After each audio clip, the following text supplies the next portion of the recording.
Tonight, let us go slowly. There is no need to solve Plato all at once. There is no examination waiting at the end of this hour, no bright classroom, no demand to remember a name or repeat a theory. There is only the old question, the quiet room, and the thought that human beings have always looked at the world and wondered whether there was more to it than the surface. So imagine, for a while, a city by the sea. Athens is cooling after a hot day. The stone still holds a little warmth. The narrow streets are dim, and somewhere beyond the houses there is the dark movement of water against the harbor. A few voices drift and fade. A lamp burns in a doorway. The city is not yet the marble museum we sometimes picture. It is alive, argumentative, dusty, restless, proud. It is a place of markets and festivals, of ships and speeches, of families, soldiers, craftsmen, poets, and politicians who believe words can change the shape of public life. Into this city, around the end of the 5th century before the Common Era, Plato was born. He did not begin as a statue. He began as a young man in a troubled city. Athens had been through war. It had known glory, fear, plague, defeat, and the bitterness that comes when public confidence breaks. The world Plato inherited was not calm. It was brilliant and wounded at the same time. That matters, because philosophy, in Plato, is not just an elegant game played by comfortable people. It is a response to confusion. It is what thinking becomes when ordinary answers have failed. Plato belonged to an aristocratic family, and he may once have imagined a life in politics. It would have been natural. Athens was a city where speech mattered, where public reputation mattered, where the ambitious were drawn toward the assembly and the courts as if toward a stage. But then Plato met, or came under the influence of, Socrates. And Socrates was not the sort of teacher who simply handed over doctrines. He moved through the city asking questions. Not grand questions at first.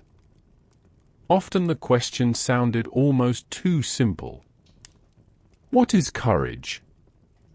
What is justice? What is piety? What is self-control? You say you know what a good life is, but what do you mean by good? You say this action is noble, but what makes anything noble at all? There is a strange gentleness in that kind of questioning, and also a strange danger. A person can go through life using words as if they are solid. Justice, truth, beauty, wisdom, goodness. We lean on them. We build our lives around them. Then someone asks what they mean, and suddenly the floor is not quite where we thought it was. Socrates did not write books. Plato did. So when we meet Socrates now, most of the time we meet him through Plato's art, through dialogues, little dramas of conversation, where people gather in houses, on roads, at festivals, near gymnasiums, and begin to ask what they really know. This is one reason Plato can be so good for the late hours. His philosophy does not always arrive as a command. It arrives as voices. One person offers an answer. Another person objects. Socrates asks for a clearer account. Someone grows irritated. Someone else laughs. A definition is tried, and then quietly comes apart. The conversation wanders, returns, deepens. It is not unlike listening to thought itself moving through a room. For Plato, this movement mattered because the soul could be asleep while the body was awake.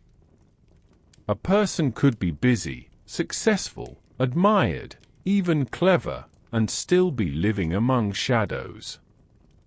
Not because ordinary life is worthless, but because ordinary life can capture the mind so completely that it forgets to turn around. That image, of course, leads us toward the cave. We do not have to enter it quickly. It is enough, for now, to stand near the mouth of it and feel the coolness coming from within. Plato asks us to imagine people who have lived underground since childhood. They are chained in such a way that they can look only forward. Behind them is a fire. Between the fire and the prisoners, other people carry objects whose shadows fall on the wall ahead. The prisoners see the shadows and hear echoes, and because this is all they have ever known, they take the shadows for reality. It is a disturbing picture, but it is also a tender one. Plato is not merely mocking the prisoners. He is asking what it would be like to mistake the familiar for the true. He is asking how difficult it is to turn the whole self around after years of looking in one direction. At first, the freed prisoner suffers. The light hurts. The old shadows were easier. They were known. They had names. They had rules. Outside the cave, the world is too bright, too large, too full of things that cannot be understood at once. This is one of Plato's most humane insights. Awakening is not always pleasant. Learning can feel like loss before it feels like freedom. When a comforting illusion begins to loosen, the first feeling may not be joy. It may be homesickness for the illusion. And yet, slowly, the eyes adjust. First there are reflections in water. Then the shapes of things. Then the stars. Then, perhaps last of all, the sun itself, not as an object to possess, but as the source by which other things become visible. For Plato, philosophy is this turning. Not the noisy acquisition of opinions, but the reorientation of the soul toward what is more real, more stable, more worthy of love. He gives that higher reality many forms in his work: the just itself, the beautiful itself, the good itself. These are not easy ideas, and we do not need to force them tonight. We can let them rest beside us like distant lamps. The important thing, for sleep, is gentler. Plato is asking whether the things we love in the world point beyond themselves. A beautiful face, a noble action, a fair law, a truthful sentence, a moment of harmony in the soul, perhaps these are not isolated sparks. Perhaps they are glimmers of something wider. Perhaps the mind, when it loves them rightly, is being led upward, step by step, toward a clearer kind of seeing. That does not mean we despise the ordinary world. It means we handle it more carefully. Shadows can be frightening, but they can also be signs. A shadow tells us that something is standing in the light. So, if your room is dark now, and the day is beginning to loosen its hold, you might imagine Plato not as a severe figure in stone, but as a patient presence at the edge of a lamplit conversation. He is not asking you to master the whole of philosophy before morning. He is only asking you to notice the direction of your attention. What have you been looking at? What has been looking back? And what, very quietly, might be waiting if the soul turned a little toward the light? For now, there is nothing more you need to do. The city is quieter. The harbor is dark. The voices in the street have thinned into silence. Somewhere, in the long memory of Athens, a question has been asked and not yet answered. It can remain unanswered tonight. You can let it be there. You can let the shadows soften. And you can rest. Now, after that first quiet glimpse, let us return to the city and let it become more detailed, not sharply detailed, not the kind of detail that keeps the mind alert, but the kind that gives the imagination something gentle to rest upon. Athens in Plato's youth was a place of stone and dust, of sea wind and public noise, of sunlight on white walls and dark shade under colonnades. The city was built on conversation. In the morning, a man might pass through the agora and hear a merchant bargaining over oil, a craftsman complaining about a payment, a politician gathering supporters, a poet reciting a line, a foreign visitor asking directions, and somewhere, perhaps near the edge of the crowd, Socrates asking someone whether virtue could be taught. It is easy to imagine philosophy as something that happens after life has become quiet. Plato shows us almost the opposite. Philosophy appears in the middle of public life, in the place where claims rub against one another.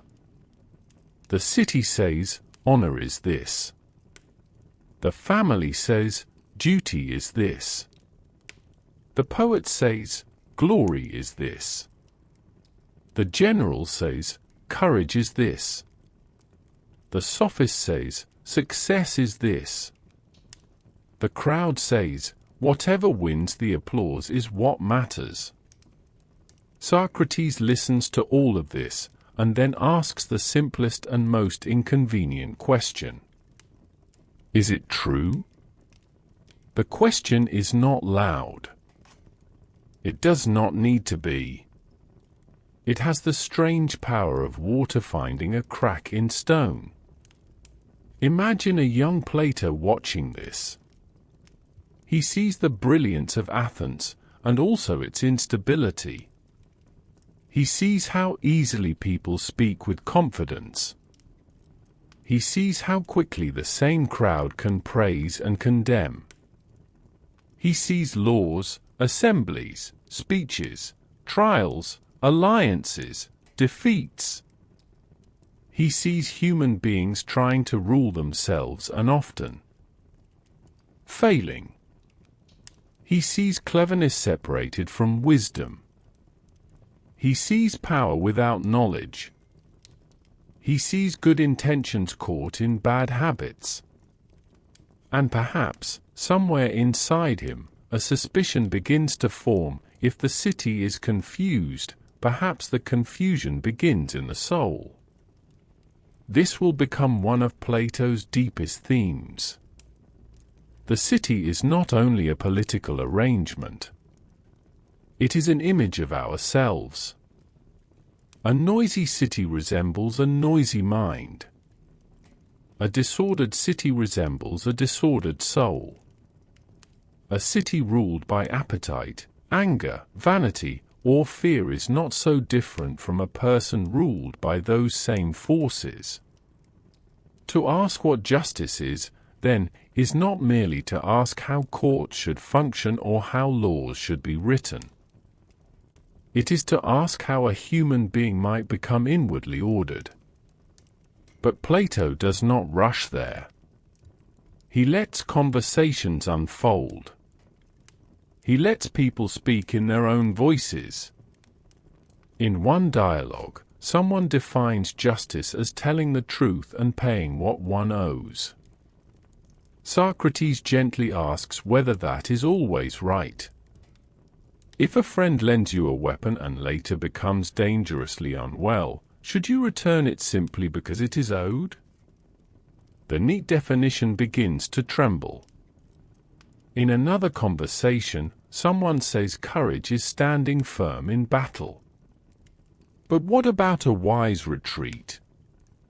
What about endurance in illness? What about the courage required to admit ignorance? Again, the simple answer loosens. This loosening is not meant to humiliate. It is meant to wake. Still, waking can feel like embarrassment. It can feel like losing the little house of certainty one had built for oneself.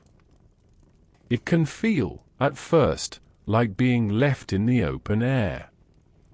For sleep, there is something comforting here. You do not need to defend every thought you have ever had. You do not need to keep the little house standing all night. You can let a few walls be taken down. You can admit that the mind does not know everything it pretends to know. There is rest in that. There is rest in not having to be finished.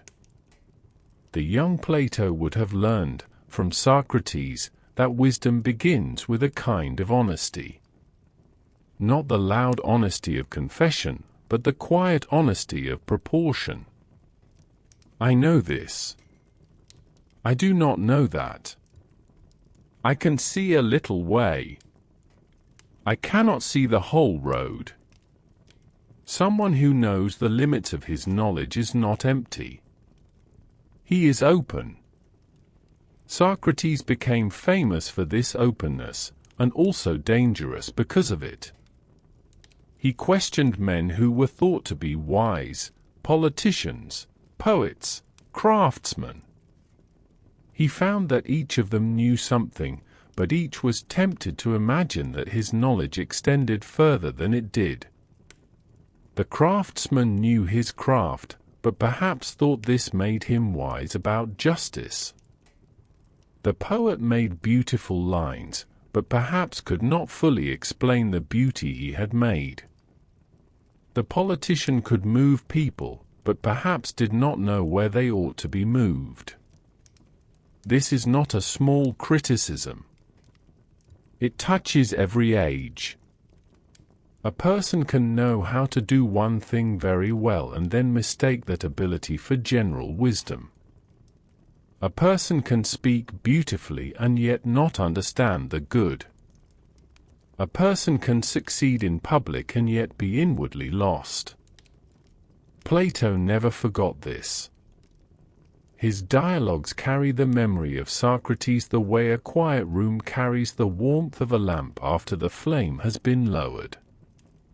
Even when Socrates is playful, even when he seems ironic, there is a seriousness underneath. What matters is the care of the soul. Not reputation. Not victory in argument. Not comfort. Not the opinion of the crowd. The soul. And what is the soul? Plato gives many images. Sometimes it is like a chariot, drawn by two horses, one noble and one unruly, with reason trying to guide them. Sometimes it is like a city, containing different classes or powers that must find their right relation. Sometimes it is a lover, drawn upward by beauty. Sometimes it is a prisoner, turned toward shadows, then painfully toward light. None of these images is the whole truth. Each is a lamp placed near one side of a mystery. Tonight, we can let each lamp burn softly. The chariot, the city, the lover, the cave. The road, the lamp, the questions, the sea. No single image needs to be held too tightly. They can pass slowly, like scenes in a long dream.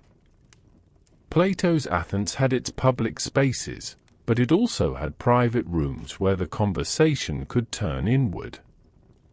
Imagine an evening gathering. The meal is finished. Cups have been set down. The noise of the street is far enough away that the speakers can hear one another. Someone has asked about love, or courage, or the good. The conversation begins politely. Then slowly, almost without noticing it, the participants are drawn into deeper water. This is one of Plato's great dramatic gifts. He understands that philosophy often begins in ordinary social life. A dinner, a walk, a visit, a festival, a trial, a meeting between friends. The setting is human before it becomes abstract.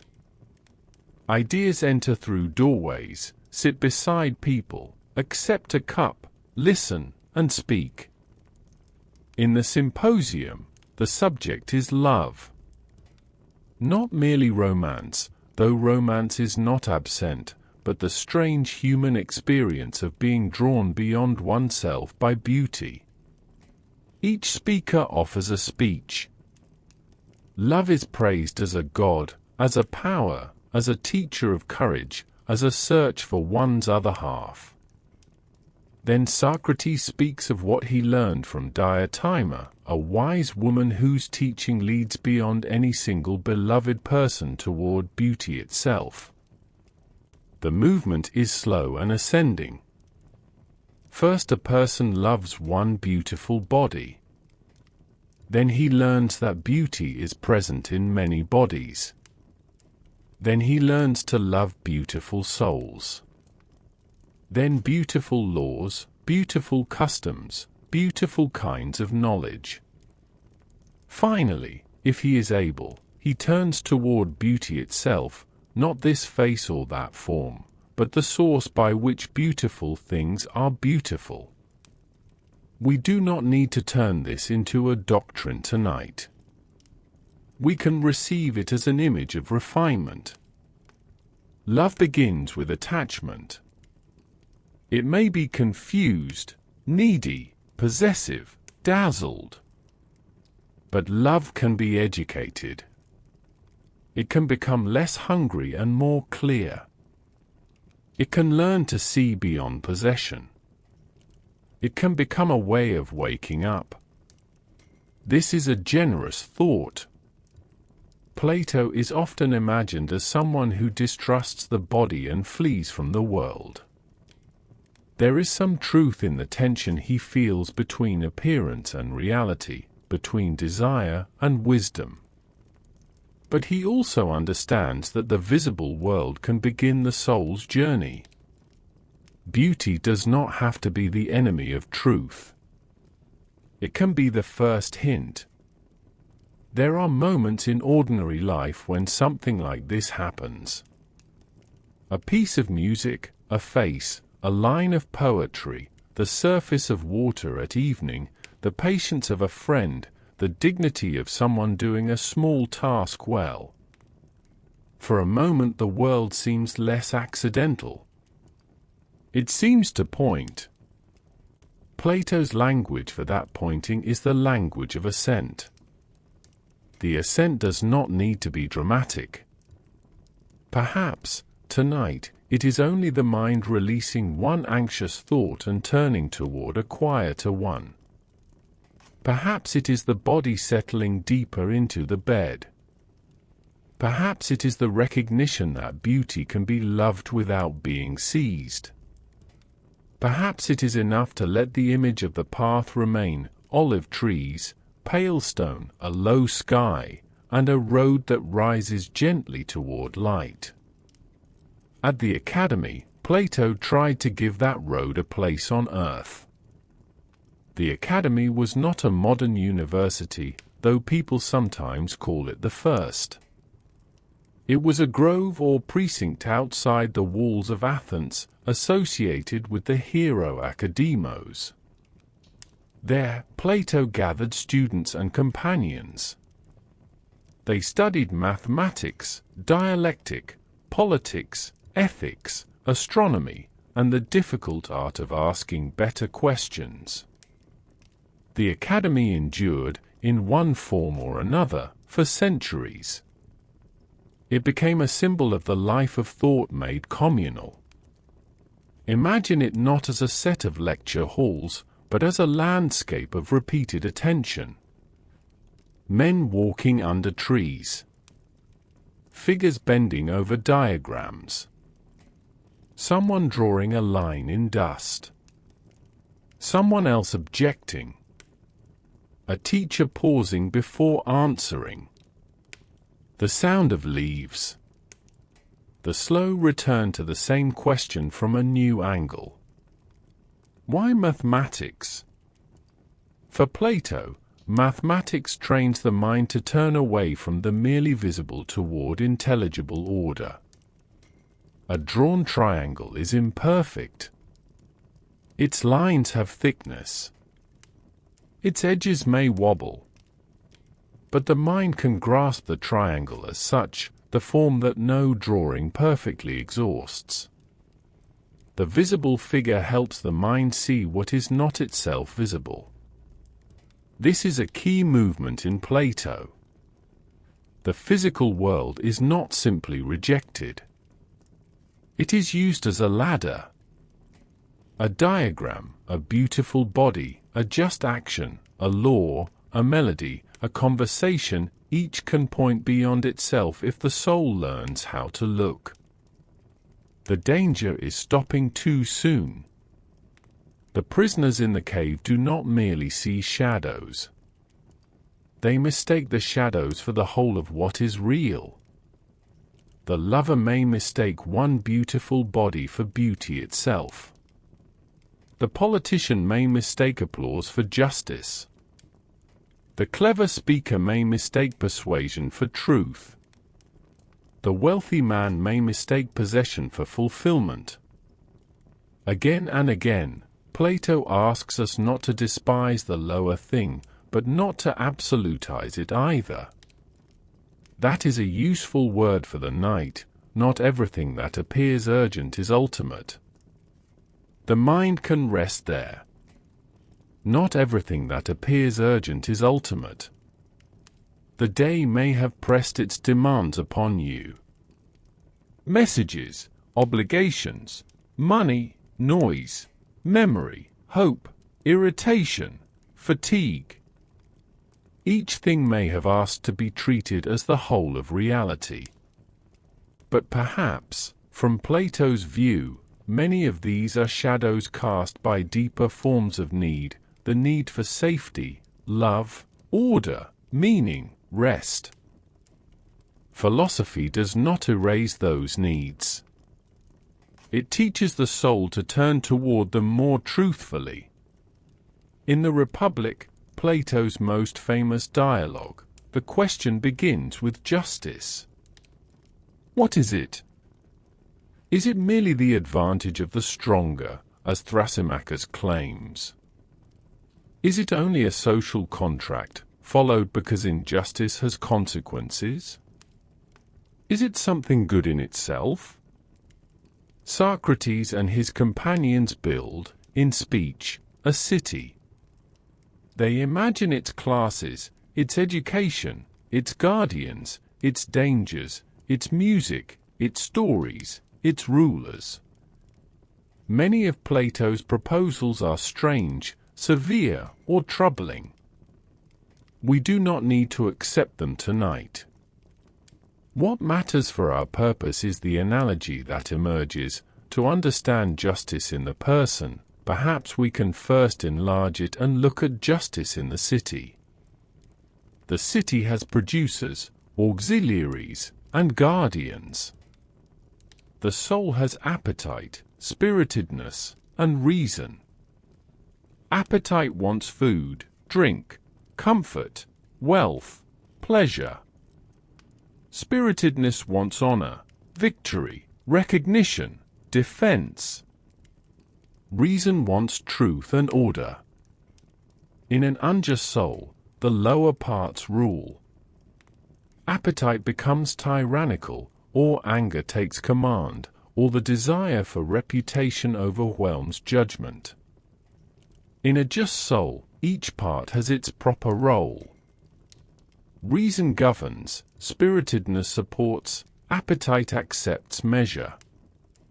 This can sound rigid, but as an image for sleep, it can be calming. You do not have to destroy any part of yourself. Appetite is not evil. The body needs warmth, food, touch, rest. Spiritedness is not evil. It gives courage, energy, protection. Reason is not a cold machine. At its best, it sees the good of the whole. The question is relation. Which part is awake? Which part is driving? Which part needs to be soothed rather than obeyed? At night, appetite may ask for comfort. Spiritedness may replay an argument. Reason may try to plan tomorrow. A just soul, in Plato's image, would not let any one of these become a tyrant. It would say, the body may rest, anger may soften, planning may wait. The whole person belongs to a larger order than the noise of any single part. This is not self-control as harshness. It is self-control as harmony. Think of a lyre being tuned. If one string is too tight, the music is strained. If another is too loose, the note collapses. Harmony is not the silence of the strings. It is their right relation. Plato's just soul is like that. Not empty, not passionless, not asleep in the dull sense. Ordered. Tuned. Capable of music. For now, you do not have to tune anything by force. You can simply imagine the strings loosening into place. The cave returns here because the disordered soul is also a soul captivated by appearances. The tyrannical person, in Plato's account, is not free. He may do what he wants, but what he wants is itself disorderly. He is driven by images, cravings, fears. He mistakes compulsion for liberty. The free soul is one that can see beyond the immediate object of desire. It can ask, is this good, or only glittering? Is this true, or only familiar? Is this need real, or has it been trained into me by the shadows on the wall? Again, no need to answer tonight. Let the questions exist without strain. The questions are old enough to wait. Plato's own life carried him beyond Athens. Ancient sources tell stories of travels to Sicily and involvement with rulers in Syracuse, where philosophical hopes met political danger and disappointment. The details are complex and partly uncertain, but the pattern is clear enough. Plato did not think philosophy was merely private. He cared about rule, education, law, and the possibility of a city shaped by wisdom. He also learned, painfully, how resistant power can be to thought. This is a sobering theme. The philosopher may see something, but seeing does not guarantee that the city will listen. The return from the cave is not simple. The freed prisoner who goes back down may be mocked, misunderstood, even harmed. Eyes adjusted to darkness do not welcome news of the sun. Socrates himself is the great example. Athens condemned him to death. Plato's teacher, the man who asked about justice, was killed by a city that saw him as dangerous. For Plato, this was not an incidental event. It was a wound at the origin of his philosophy. How can a city call itself wise and kill the person who asks it to care for its soul? How can public opinion be trusted if it can be so wrong? What kind of education would prevent such a thing? What kind of rulers would love truth more than applause? These questions can become severe. But even here, for sleep, there is a quieter lesson. Wisdom and popularity are not the same. Being understood by everyone is not the measure of truth. A life can be outwardly defeated and inwardly faithful. Socrates dies, but the questioning continues. His body is gone, but his voice becomes, through Plato, one of the longest echoes in human history. There is something strangely restful in that. Not all losses end the work. Not all endings end the voice. The old dialogues remain like rooms one can enter again and again. The Apology, where Socrates defends his life. The Crito, where he refuses escape because he will not betray the laws, even when the laws have wronged him. The Phaedo, where friends gather on the day of his death and speak of the soul. These are not bedtime stories in the simple sense. They are grave. And yet their gravity can be calming because they face what is difficult without panic. In the Phaedo, Socrates speaks of death and the soul. Plato's arguments there are ancient, intricate, and not all equally persuasive to modern ears. But the mood matters. Socrates is not frantic. His friends are grieving, but he speaks as if philosophy has been a long preparation for release.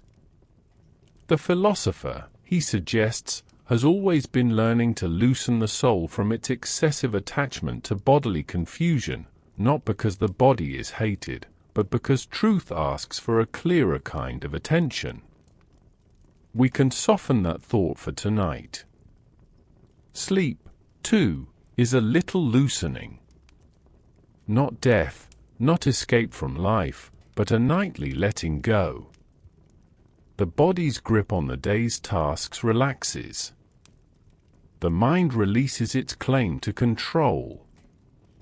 Images come and go. The self that was so busy defending its edges becomes less rigid. Sleep is not philosophy, but it knows something philosophy also knows: the soul cannot always be clenched. You can unclench. There is no need to solve the soul. There is only the next breath, and then the next.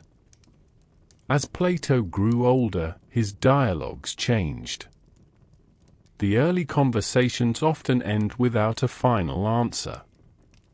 The middle dialogues give us great images: the forms, the cave, the divided line, the philosopher-ruler, the chariot of the soul.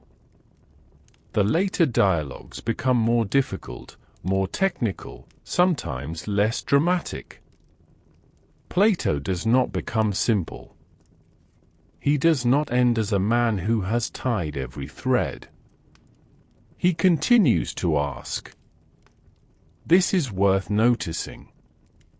A shallow picture of wisdom imagines a final system, a person who has arrived, a book that closes all questions. Plato gives us something more human and more enduring. He gives us a lifetime of inquiry. Even his strongest images remain open to interpretation.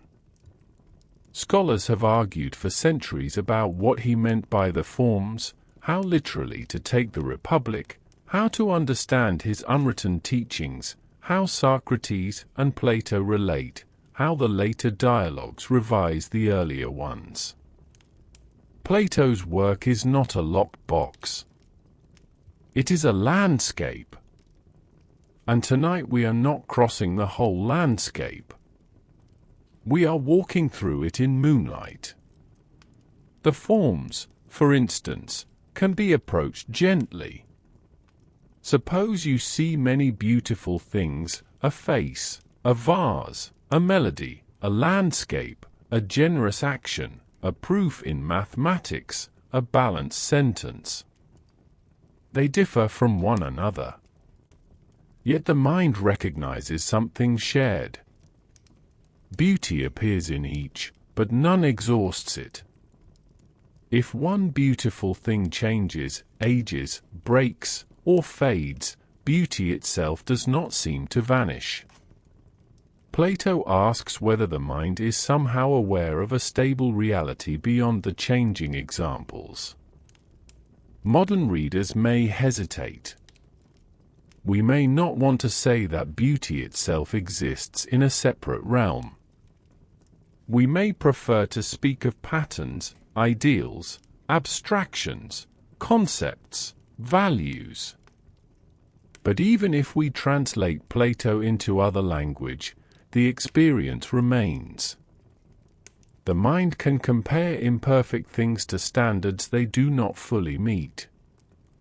A law can be more or less just. A line can be more or less straight. A life can be more or less good. From where do these measures come? Plato's answer is that the soul is oriented toward realities more stable than the senses alone reveal. Again, we do not need to decide the metaphysics in the dark. It is enough to notice the longing for what does not decay. Human beings live among changing things. Bodies age, cities rise and fall, reputations flicker, moods pass, opinions reverse, possessions break, seasons turn. Yet the mind reaches for truth, goodness, beauty, justice, words that seem to ask for more permanence than the world easily supplies. Plato is the philosopher of that reach. Sometimes the reach becomes too sharp, too dismissive of ordinary life. But sometimes it becomes a gentle upwardness. A way of refusing to let the soul be trapped by the latest noise.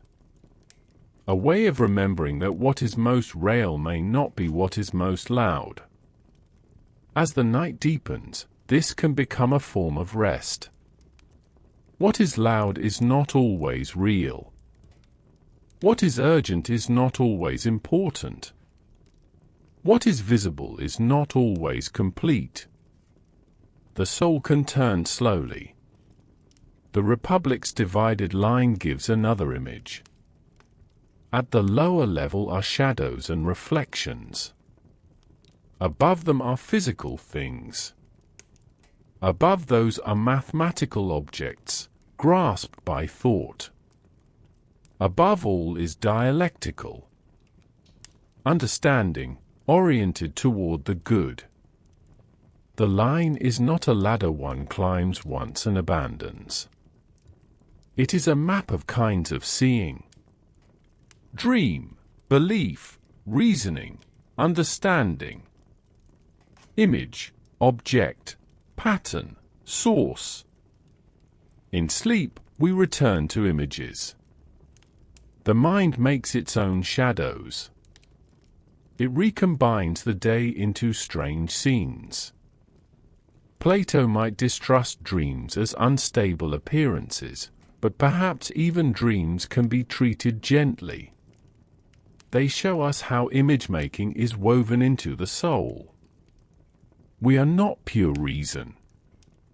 We are creatures of picture, sound, memory, desire. Plato's dialogues know this. They do not merely define. They imagine. The Mythover, near the end of the Republic, is one of Plato's great imagined endings. A warrior named dies in battle, or seems to die, and returns to tell what he has seen beyond death, souls choosing new lives, the spindle of necessity, the order of the heavens, the danger of choosing badly when one has not learned wisdom. The myth is strange, cosmic, solemn. It suggests that the pattern of a life matters, that choices shape the soul beyond what is immediately visible. For tonight, we can take only the quietest part, choose with care. Not anxiously. Not with the burden of remaking the whole life before dawn. Just with care. The small choices of attention matter. What the mind returns to, what it feeds, what it rehearses, what it honors, what it lets go. A soul is shaped by repetition. Sleep itself is a kind of merciful repetition, night after night. The body asks the mind to stop performing. So let us stop performing for a while. Let Plato's Athens continue without us. The agora grows quiet. The last merchants cover their goods. The columns darken. The young men who argued too loudly in the afternoon have gone home. Somewhere a teacher and a student walk more slowly now. The stars appear above the roofs. The sea keeps its old rhythm. In another part of the city, Socrates is still asking questions. He does not need an audience of thousands. One companion is enough. What is courage? What is friendship? Can virtue be taught? Is the good life the pleasant life? Is it better to suffer injustice than to commit it? The questions sound severe when written in a list, but in the night they soften. They become less like demands and more like doorways. You do not have to pass through every doorway. You can simply know that they are there. There is a doorway called courage, one called justice, one called beauty, one called love, one called truth, one called rest. Plato, in his way, spent his life walking among them. He also knew that the human soul resists the light. That is why education, for him, is not the placing of sight into blind eyes, but the turning of the whole person toward what is already there to be seen. This is an extraordinary idea. The capacity is present, but misdirected. We do not need to manufacture the soul from nothing. We need to turn it. A plant turns toward the sun. A sleeper turns toward warmth. A mind turns toward what it loves. The question is not whether we will turn, but toward what. If this thought feels too large, let it become small. Tonight, turn toward quiet. Turn toward the weight of the body. Turn toward the breath. Turn toward the small ember of attention that does not need to flare.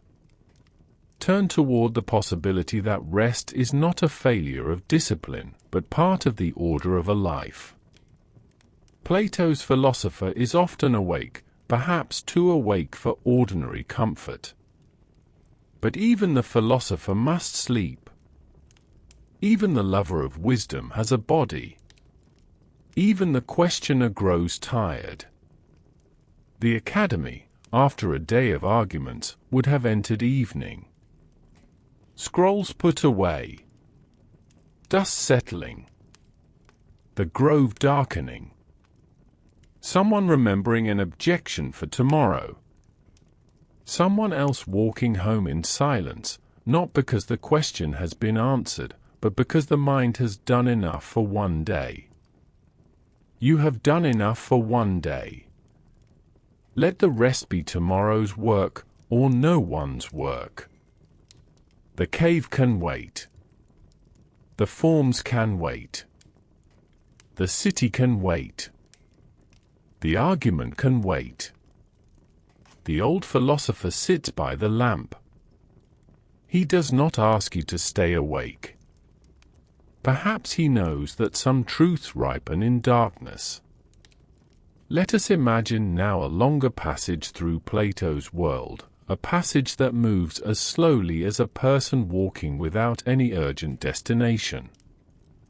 The first scene is Athens itself, not as a collection of ruins, but as a living city beneath the sky. The Acropolis rises above the houses.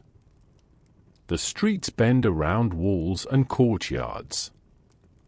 Dogs move in the shadows. Somewhere a door opens, and a thin line of lamplight falls across stone. The air smells faintly of olive oil, dust, smoke, salt, and the cooling day. In such a city, thought is never separate from place. The questions of philosophy are carried by feet. They are asked while walking. Sitting, waiting, visiting, disputing, remembering. We sometimes imagine ideas floating above history, but Plato's ideas have sandals on. They cross the agora. They climb hills. They sit beside a cup of wine. They go to court. They watch a teacher die. They found a school among trees. The city teaches Plato one lesson above all: human beings are political animals and inward animals at once. We live with others, and we live with ourselves. Disorder in either place affects the other. A city that rewards flattery will shape flattering souls. Souls ruled by appetite will build appetite-driven cities. Education, therefore, is not decorative. It is not the ornament of a prosperous society. It is the way a society tells the soul what to love. What should the young hear? What stories should they be given? What music should form their emotions? What examples should they admire? These questions in Plato can feel controlling, and sometimes they are. He worries about poetry, myth, theatre, imitation, because he believes the soul is impressionable. He believes images matter. He believes rhythm and story enter beneath the surface of rational argument and train the feelings. Whether or not we agree with his prescriptions, the worry remains alive. What we repeatedly watch and hear becomes part of the inner climate. The soul has weather. It can be made stormy. It can be made shallow. It can be made cruel. It can also be steadied. This is one reason a calm philosophical story at night is not trivial. It is a small act of climate. Instead of the mind ending the day among alarms and fragments, it can end among older, slower images: a city at dusk, a teacher asking a question, a cave wall, a path through olive trees, a lamp beside a scroll. These images do not solve life, but they change the room in which the mind falls asleep. Plato would understand that images shape us. He might ask whether these images lead upward or downward. Do they trap the soul among shadows, or do they help it turn? Let the question remain soft. In the Phaedrus, another image appears: the soul as a charioteer with two horses. One horse is noble, responsive, drawn toward honor and what is good. The other is unruly, heavy, eager, difficult to manage. The charioteer, reason, must guide them. The image is vivid because it does not pretend that human beings are simple. We are movement, tension, uneven energy. Part of us rises. Part of us pulls away. Part of us sees. Part of us wants. A poor reading would say that the bad horse must be destroyed. A wiser reading says that the whole chariot must be governed. The energy of desire is not nothing. Without it, the soul would not move. But desire without guidance drags the soul into confusion. Reason without energy goes nowhere. The charioteer needs the horses, and the horses need the charioteer. Tonight, perhaps you can feel this as the settling of the inner team. The restless part does not need to be whipped. The tired part does not need to be shamed. The anxious part does not need to be obeyed. The thoughtful part does not need to speak all night. Each part can be acknowledged. Each part can be given its place. The chariot slows. The road is level. The stars are out. In the same dialogue, Plato speaks of divine madness, the madness of prophecy, poetry, love, and philosophy. Not all departures from ordinary calculation are bad. Sometimes the soul is lifted beyond its usual limits.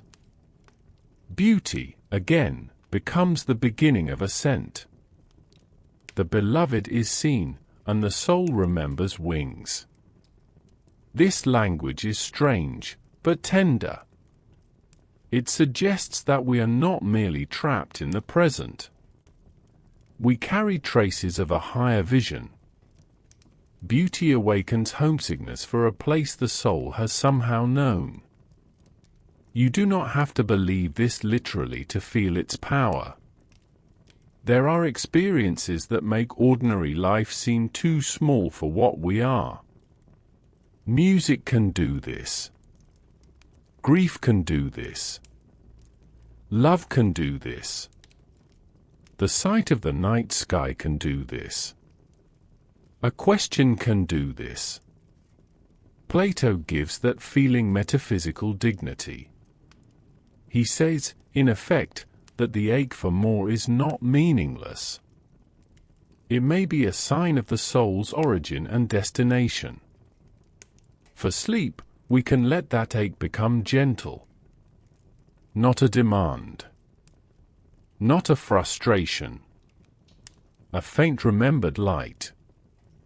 The academy, under this light, becomes more than a school. It becomes an attempt to live near the questions. Every culture has its places of repetition, markets, temples, courts, theaters, homes. Plato added another, a place where thinking itself could be practiced over time. Not a single argument, but a life arranged around inquiry. There is comfort in that kind of arrangement. A person does not become wise in one night. A city does not become just in one speech. A soul does not become ordered by one resolution. There must be return. Morning after morning, question after question, failure after failure, correction after correction. The academy symbolizes patient return. Sleep also depends on return. The body trusts the pattern. Evening, darkness, breath, release. We do not invent rest from nothing each night. We return to it. So return now, if you can, to the simplest images. Athens at night. The agora after footsteps. Plato in lamplight. Socrates asking softly. The cave wall flickering. The path upward. the stars, the sea. Somewhere in Plato's thought there is always a tension between the world as it appears and the world as it truly is. But this does not mean the apparent world is useless. A shadow is not the object, but it is related to the object. A reflection is not the face, but it can make the face visible. A story is not an argument, but it can guide the soul toward one. A myth is not a proof, but it can carry meaning across places where proof alone may not reach. Plato uses myths at moments when argument touches the edge of what it can do. The myth of the cave. The myth of the soul's chariot. The myth of the story of Atlantis in the later dialogues.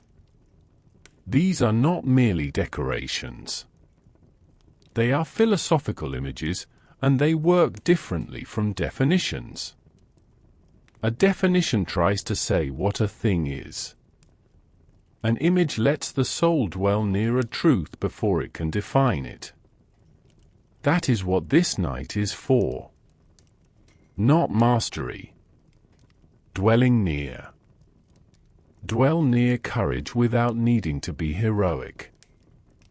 Dwell near justice without rebuilding the city. Dwell near beauty without possessing it. Dwell near truth without forcing it open. Dwell near rest without proving you deserve it. Plato can sometimes seem demanding because he asks for the highest things, the good, the just, the beautiful, the true. But his dialogues also show people beginning badly, speaking clumsily, changing their minds, becoming confused. The path begins where people actually are.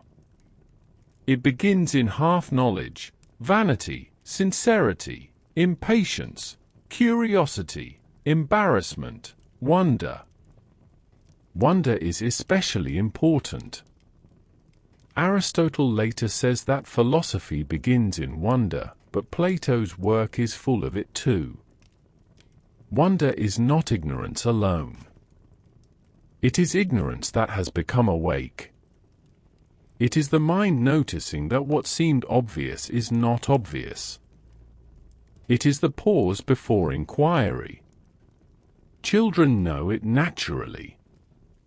Adults often cover it with competence. Socrates restores it by making the familiar strange again. What is justice? What is beauty? What is a soul? What is a good life? These questions are so old that they can become invisible. Plato makes them visible again. At night, when the ordinary defenses are softer, the questions can return without aggression. Perhaps the good life is not the life of constant achievement. Perhaps wisdom is not having an answer ready. Perhaps the soul is not a problem to be solved but a living order to be cared for. Perhaps beauty is not a luxury. Perhaps rest is not the opposite of seriousness. Let that possibility be enough.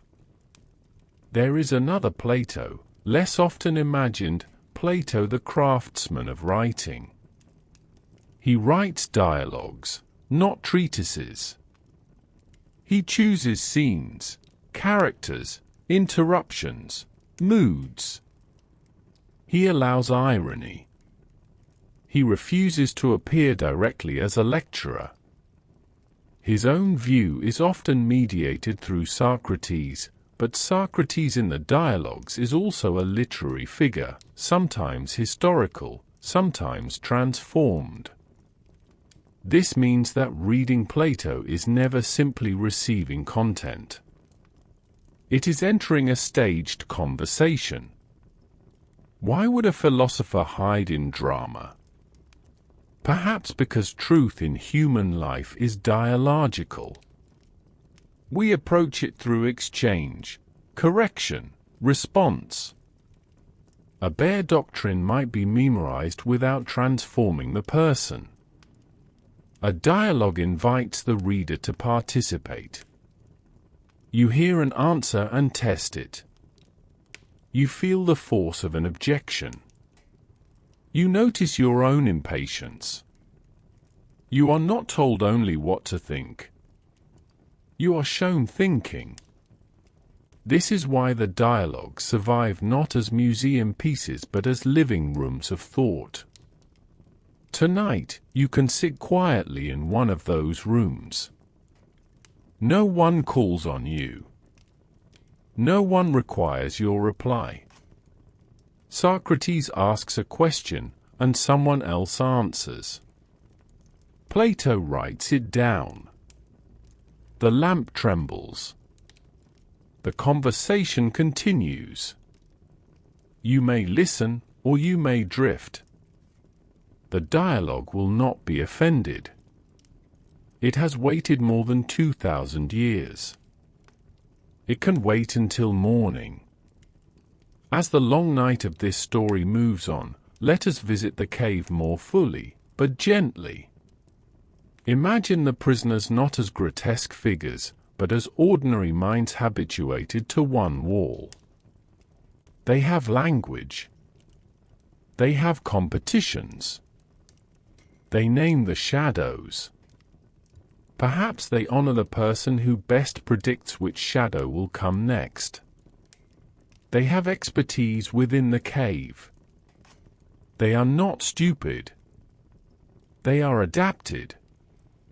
This is important. Plato's cave is not merely about error. It is about adaptation to limited conditions. A person can become skillful inside a false world. A society can reward cave skills. A whole culture can teach people how to predict shadows while discouraging them from turning around. The freed prisoner is therefore not simply receiving new information. He is undergoing reorientation. His body resists. His eyes hurt. His old skills fail. The first moments outside the cave are disorienting because reality is larger than the system that trained him. There is kindness in going slowly here. If a person's illusions change, grief is natural. The old world may have been false, but it was home. Plato knows this. The ascent is painful. The return is dangerous. Education is not entertainment. It is conversion of attention. Still, the image contains hope. The eyes adjust. What first hurts later illuminates. The prisoner who could not bear the fire can eventually see stars, and then the sun. The soul is capable of adaptation not only downward into shadow, but upward into truth. That means no one is finally identical with the cave. No one is only their oldest fear. No one is only the wall they have faced. The turn may be slow. It may be partial.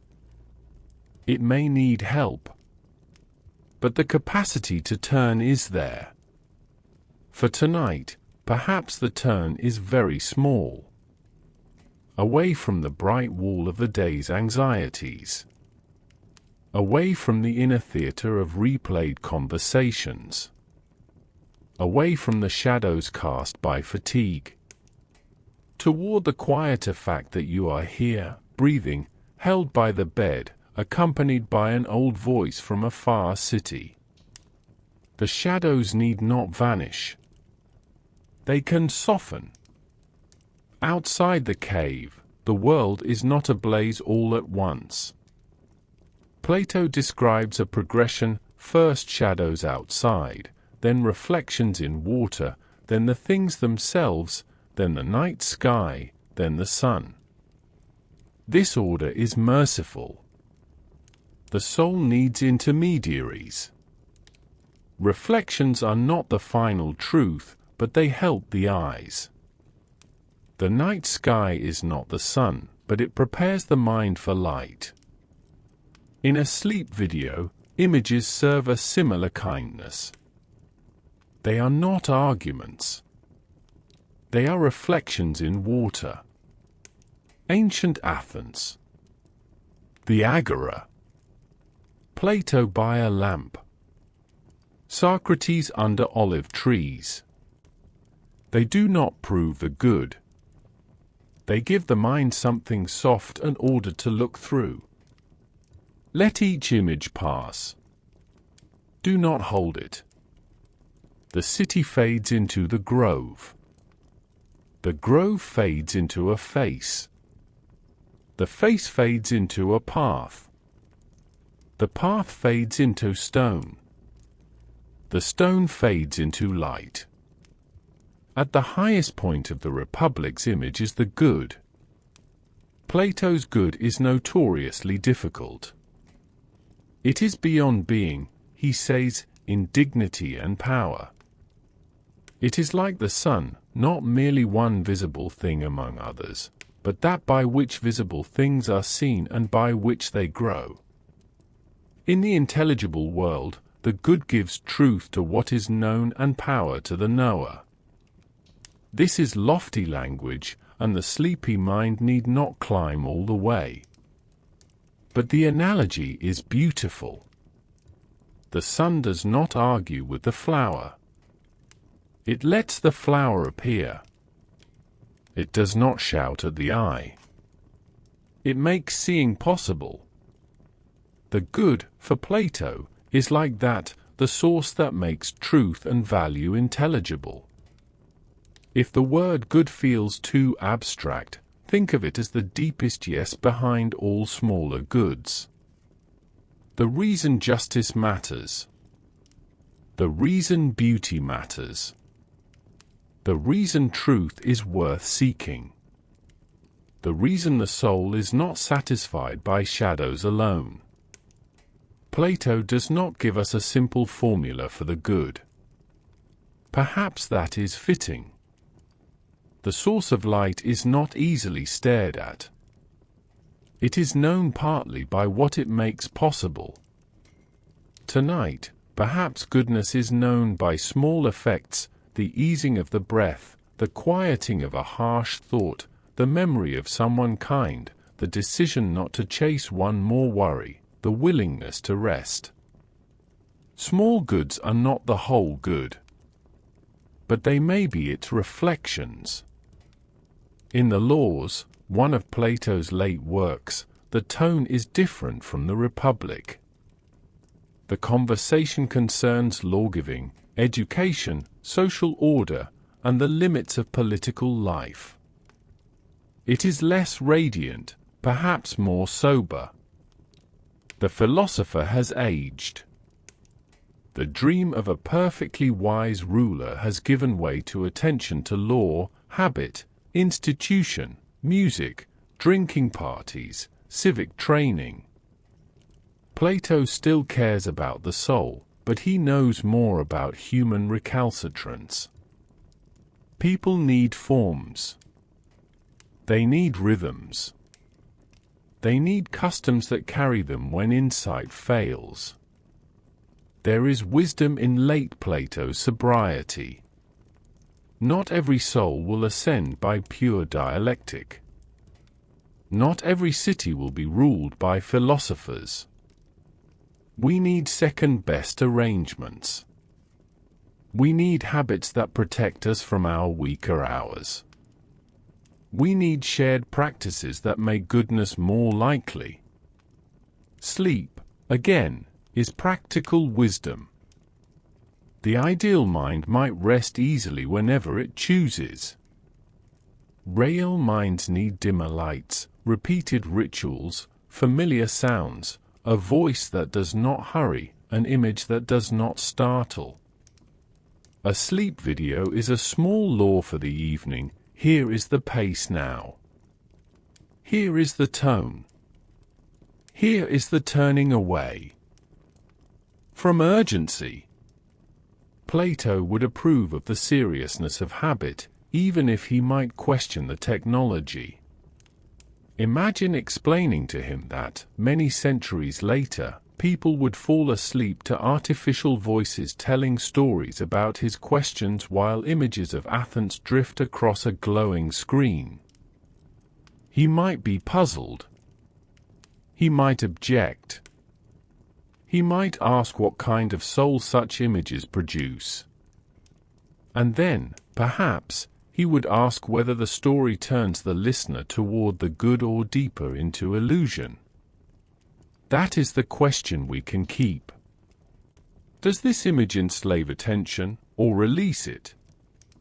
Does this voice agitate, or order? Does this story flatter confusion, or gently clarify it? The answer does not need to be perfect. A draft is a beginning. Plato's own dialogues are full of beginnings. Some end in aporia, the state of puzzlement where no final answer has been reached. To modern readers, that can feel unsatisfying. We expect conclusions. But aporia can be fertile. It clears false confidence. It makes room. It is the silence after a poor answer has fallen away. Sleep also has a kind of aporia. The day does not conclude neatly. Many questions remain. Yet consciousness loosens. The mind accepts incompletion. It enters the dark without finishing the argument. This may be one of the healthiest things sleep teaches. You may rest before everything is resolved. You may rest with questions open. You may rest without earning rest by certainty. Plato's questions will still be here. They will not leave. The cave will remain. The academy will remain. Socrates will still be asking. The forms will still gleam, whether as metaphysical realities, ideals, patterns, or distant lamps of thought. The good will still be difficult.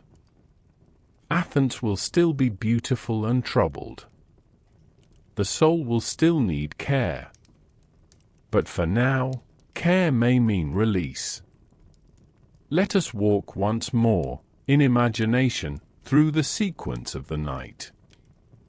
First the city, Athens under a dark blue sky, lamp small and golden, the harbor breathing in the distance. Then the agora, the public place emptied of argument, where the stones remember voices. Then Plato, not marble, but human, seated with a scroll, his face half-lit, still listening inwardly to Socrates. Then Socrates himself, plain, persistent, gently impossible, asking questions that loosen pretense. Then the academy, olive trees, dust, diagrams, students walking slowly. Then the philosophers on the path, conversation without haste. Then the cave, shadows moving, fire low, the mind facing what it has mistaken for reality. Then the turning, a figure at the mouth of darkness. Then the water, reflections, the first merciful forms of truth. Then the ascent, beauty leading the soul beyond possession. Then the city from above, order as harmony. Then old Plato, unfinished, patient, near the lamp. That is enough for a night. More than enough. If you are still awake, there is no failure in that. Wakefulness is also a place where the soul can be gentle with itself. Plato's path is not a command to sleep. It is a companion for the long threshold where thinking becomes dreaming. Let the voice become less important than the rhythm. Let the rhythm become less important than the quiet. Let the quiet become less something you listen to and more something you inhabit. The city is far away now. The agora has emptied. The academy is dark.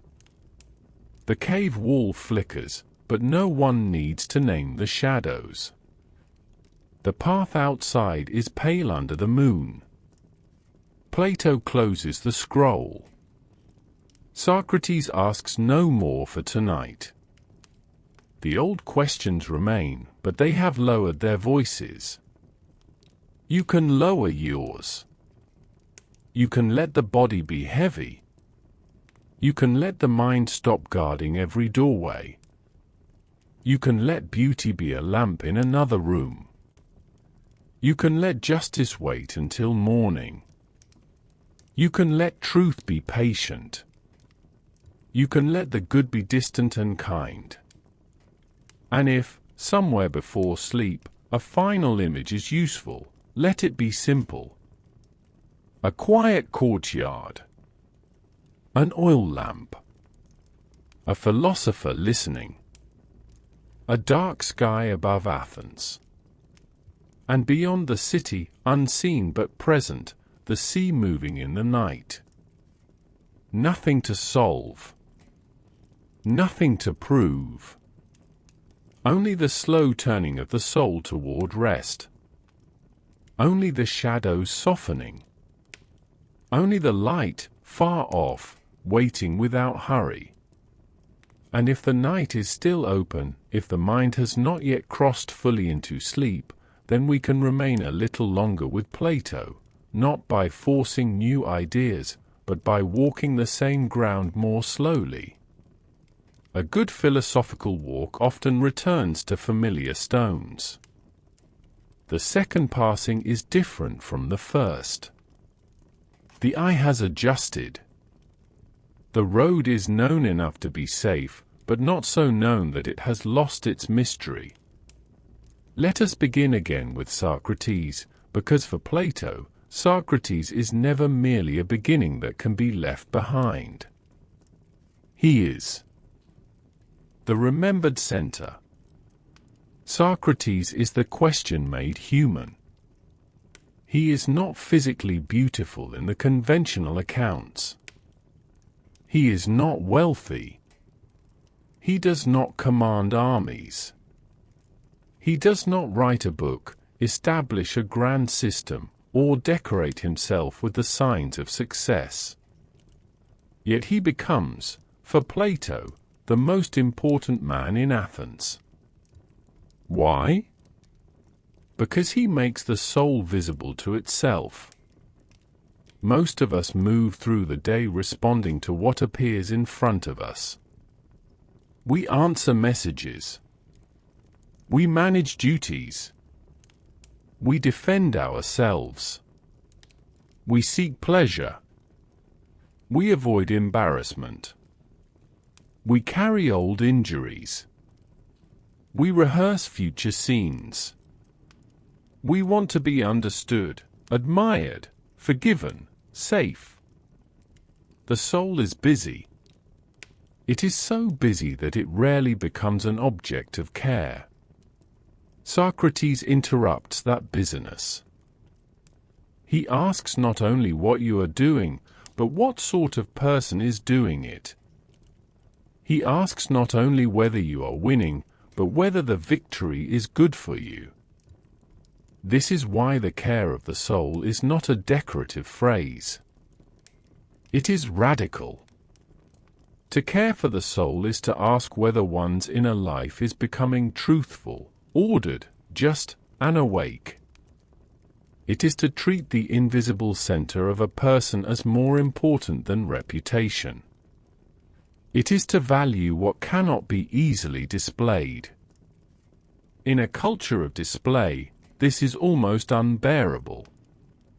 Athens had its displays, public speech, athletic success, dramatic competition, military honor, family name, civic influence. Our displays are different in form, but not always different in spirit. We still ask to be seen.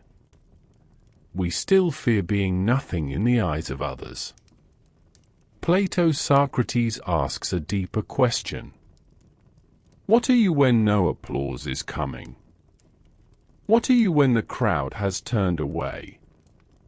What remains in the soul when the image is no longer useful? For sleep, this can be received not as judgment but as relief.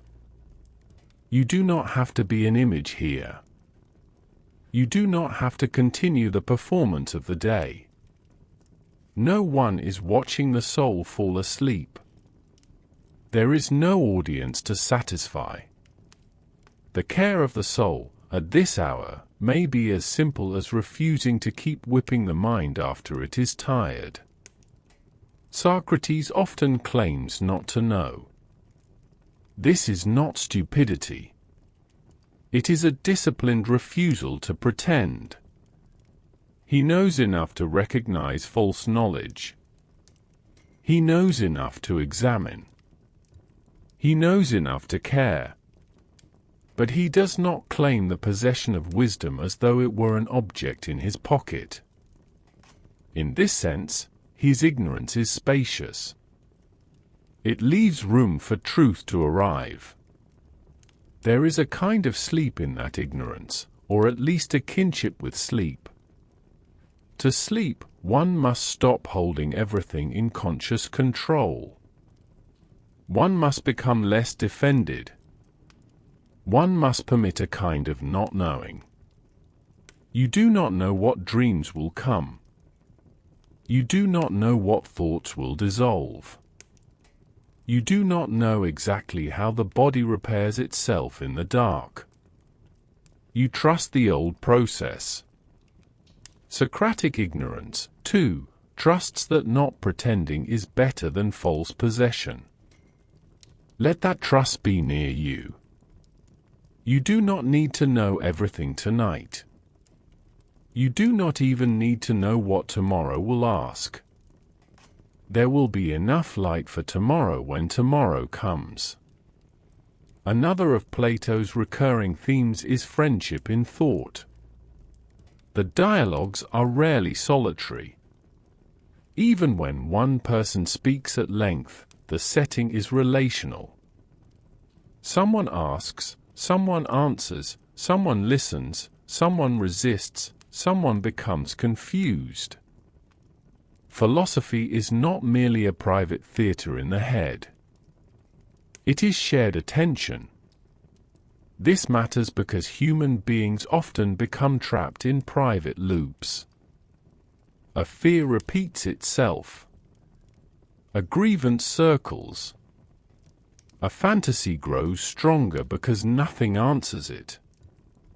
A shame becomes absolute because it is never brought into relation with another mind. Dialogue breaks the loop.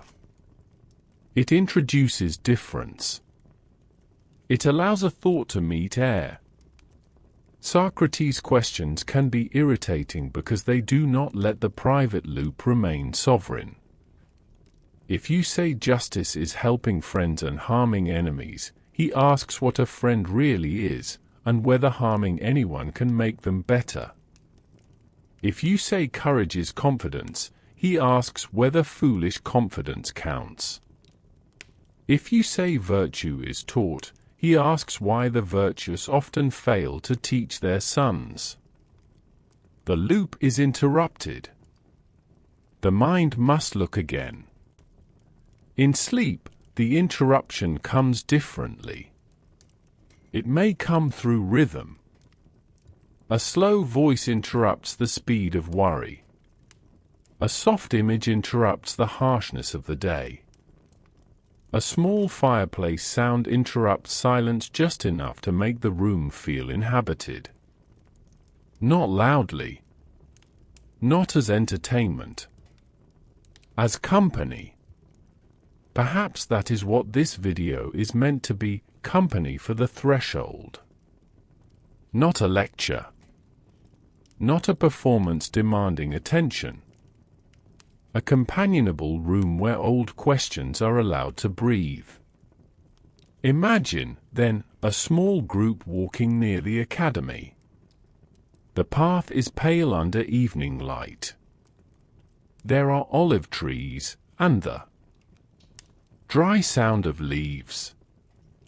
One person says that justice is simply obeying the law. Another says that laws can be unjust. A third wonders whether a city can educate desire. Socrates, if he is there, asks whether any law can make a soul good if the soul loves the wrong things. Plato listens. He is younger in one version of the scene, older in another. In both, he is trying to understand how a life might be ordered around truth. The conversation continues without hurry. It does not need to reach a conclusion before the path ends. Sometimes the value of a conversation lies in how it changes the quality of attention. The participants walk away seeing differently, even if they cannot yet define what they have seen. Many of Plato's dialogues end this way. The final answer is absent, but the soul has been altered. It has lost a false confidence. It has felt the pull of a better question. It has been made less satisfied with easy formulas. That is a kind of progress. Not every journey ends with a map. Sometimes it ends with the road becoming visible. The road through Plato's work also passes through education. Education, for Plato, is not merely information transfer. It is formation. The soul must be shaped in what it loves, what it fears, what it finds shameful, what it admires, what it can bear to look at. This is why music, poetry, gymnastics, mathematics, and dialectic all matter in his account. Different practices train different parts of the person. Modern ears may resist the severity of Plato's educational program, especially his censorship of certain poems and myths. That resistance is healthy. Plato's politics can be troubling. But beneath the severity is a question that still matters: who is educating the soul when no one admits to educating it? Every repeated image educates. Every admired figure educates. Every story about success educates. Every rhythm of attention educates. Every device, market, institution, and habit teaches the soul what to seek. Plato's worry is not obsolete. It has become more urgent. At night, then, choosing a quieter image is a tiny educational act. Not grand. Not pure. But real. Instead of falling asleep under the pressure of outrage, speed, envy, or alarm, the mind can end the day with slower forms: a city, a philosopher, a question, a path, a cave, a dawn. These do not make the soul wise by themselves. They make a little room for wisdom not to be drowned. Room matters. Silence matters. Pace matters.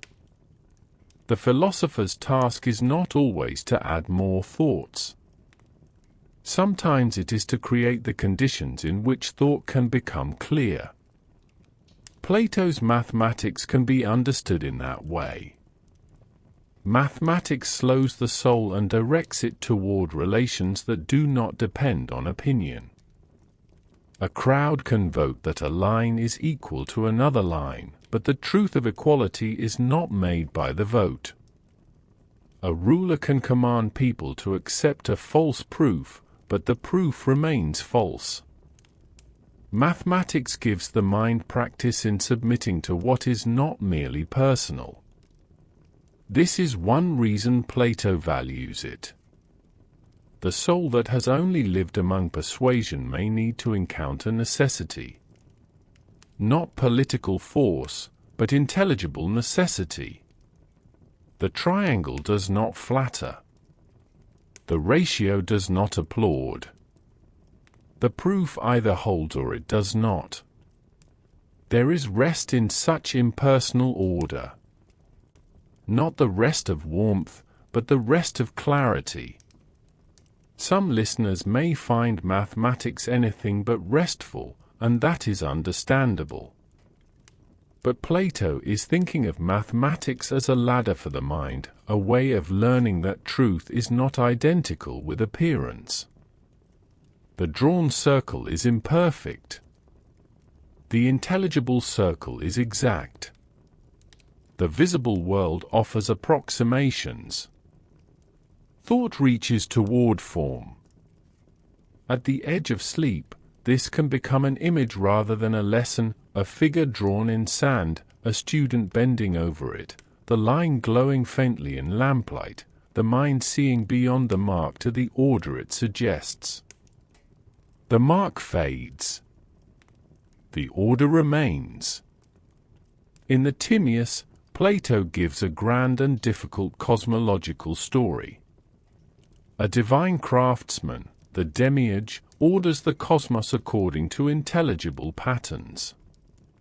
The world, in this mythic account, is not a random heap but a living, ensouled order, shaped as well as possible from what resists perfect order. The dialogue moves through mathematics, astronomy, body, soul, necessity, and craft. It is strange and beautiful, not modern science, but a profound expression of the desire to see the cosmos as intelligible. For sleep, we need only one gentle thread, the world as something ordered enough to be contemplated. The stars are not merely light scattered in darkness. They suggest rhythm, season, return, measure. The human mind, looking up, feels both small and included. Plato's cosmos is not empty. It is structured by mind and goodness. However mysterious that structure may be. Even if we do not share Plato's cosmology, the night sky can still teach proportion. The day makes our concerns enormous. The night sky makes them part of a wider field. This does not make pain unreal. It places pain under stars. It does not make responsibility vanish. It loosens the illusion that the present anxiety is the whole universe. So imagine the sky above Athens.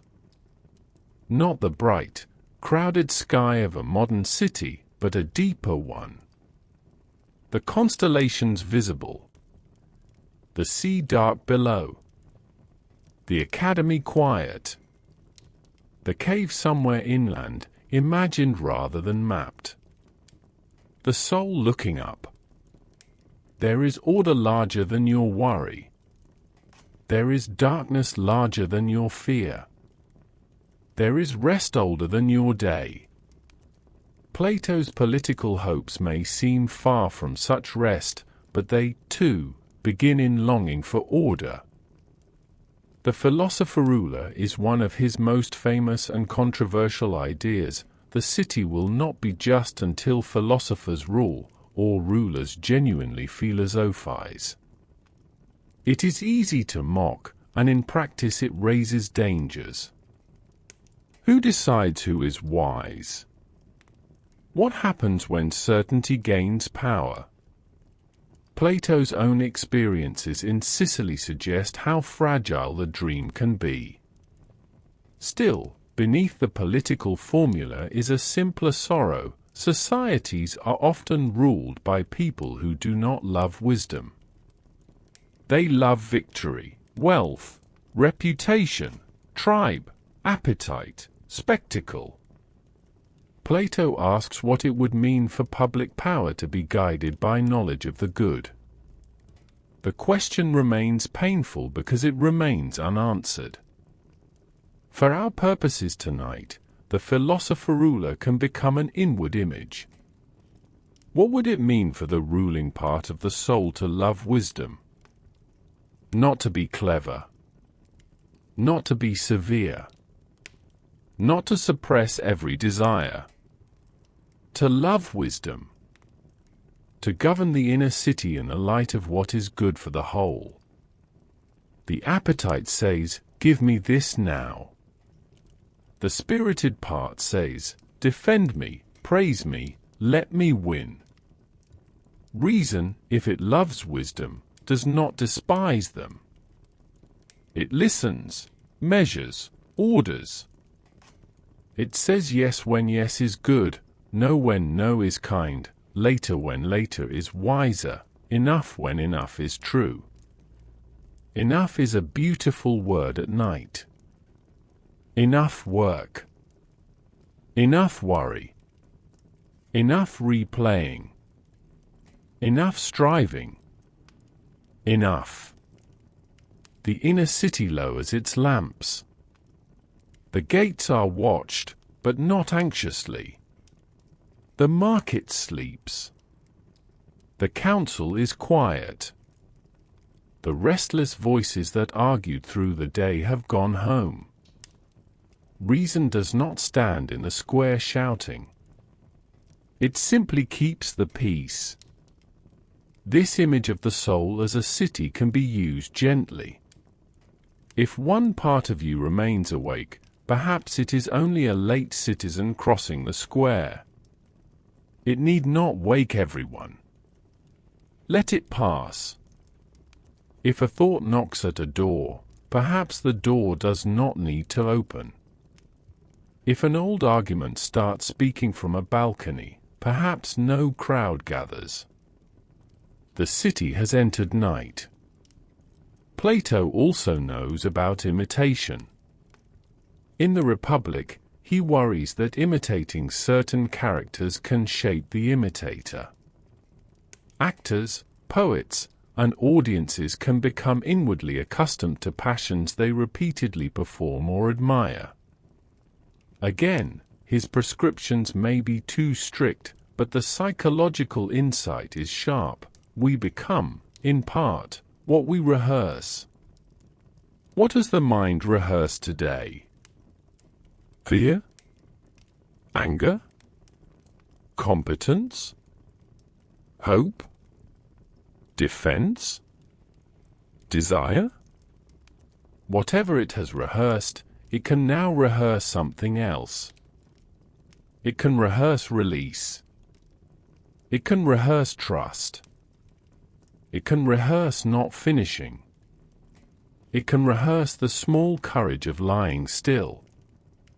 This is not self-deception. It is training.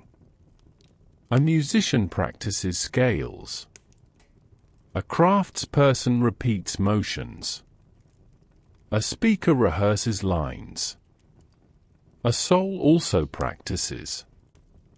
Repeated restfulness may slowly become easier. Repeated gentleness may slowly become more available. Repeated attention to older, deeper things may loosen the tyranny of the immediate. Plato would not call this sleep hygiene. But he would understand formation. As the story moves toward its final part, let us sit with old Plato. He is not merely the brilliant student of Socrates now. He has written, taught, argued, traveled, hoped, failed, revised, imagined, and aged. Some of his ideas have become clearer. Others have become more difficult. He has seen enough of human life to know that wisdom does not easily rule. He has seen enough of inquiry to know that the questions outlive the questioner. There is tenderness in imagining an old philosopher. We often picture thinkers at the height of their powers, but age gives philosophy another texture. The body slows. Friends are lost. Students misunderstand. Political hopes disappoint. The mind continues, but its certainty may become quieter. The old philosopher may not abandon the forms, the good, or the city, but perhaps he holds them with a different kind of patience. The lamp beside him is low. The scroll is not finished. The argument can continue tomorrow. Perhaps he thinks of Socrates, not as an abstraction, but as a voice, a face, a way of standing in the city, a way of dying without surrendering the care of the soul. The whole architecture of Plato's thought may be, in one sense, a monument to that memory. Not a stone monument, but a living one made of questions. What do we do with those questions tonight? We do not answer them. We let them become companions. Justice sits quietly near the door. Beauty stands by the window. Courage rests its hands. Truth does not demand speech. The good, if it is present at all, is present like dawn before dawn, not yet visible, but somehow promised by the shape of the dark. If you are listening still, let the last movement be a soft recapitulation, not a summary to remember, but a series of images to release. Athens by the sea. The agora in evening. Socrates barefoot among citizens. Plato listening. The academy under olive trees. A diagram in dust. A conversation at supper. A young soul startled by beauty. A city built in speech. A chariot under stars. A cave wall flickering. A prisoner turning. Water holding reflections. The path upward. The sun not yet seen. The soul learning not to mistake every shadow for the whole. The old teacher asking one more question, then allowing silence. There is no need to carry these images deliberately. Let them arrange themselves as they wish. Some may remain. Some may dissolve. Some may become dreams. Some may be gone by morning. That is all right. Philosophy for sleep is not a contradiction. It is one of the older possibilities of thought, that thinking, when it becomes slow and honest, can lead not to agitation but to peace. Not all thinking does this. Some thinking is circular, feverish, defensive. But another kind of thinking widens the room. It gives the soul enough space to stop gripping itself. Plato's best images widen the room. The cave widens the wall into a world. The divided line widens opinion into knowledge. The ladder of love widens desire into beauty. The city-soul analogy widens politics into inward order. The good widens every smaller good toward a source beyond possession. And sleep widens the narrow self of the day into something less defended. Let the widening happen without effort. You are not climbing now. You are being carried by the dark. The fire is low. Not dramatic, only present. A little crackle. A little warmth. The kind of sound that says the room is not empty, and nothing urgent is required. The philosopher's voice has become part of the room too. It does not insist. It moves like someone reading near a hearth while another person slowly falls asleep. This is enough. If the mind tries to return to the day, let it return and pass.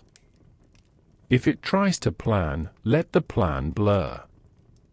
If it tries to judge the voice, the image, the thought, let judgment become another shadow on the wall. No need to fight shadows. Fighting them gives them solidity. Let them flicker. Let them lose their edges. The true thing, Plato might say, does not need panic. The good does not hurry. The soul can turn slowly. The path has been here for a long time. Now the city is almost entirely dark. A few lamps remain. Somewhere, perhaps, a student is still awake, troubled by a question from the afternoon. He thinks he has understood, then sees that he has not. He feels the first discomfort of aporia. Then, because he is young and tired, he sleeps. The question waits beside him through the night. In the morning it will still be there, but changed by rest. That, too, is philosophy. Not only the asking, the waiting, the sleeping beside a question, the trusting that not everything must be forced open at once. So sleep beside Plato's questions if sleep comes. Sleep beside the cave and the city. Sleep beside Socrates and the academy. Sleep beside beauty and justice and the half-seen good. They are old companions. They will keep their watch quietly. And you, for now, can let go.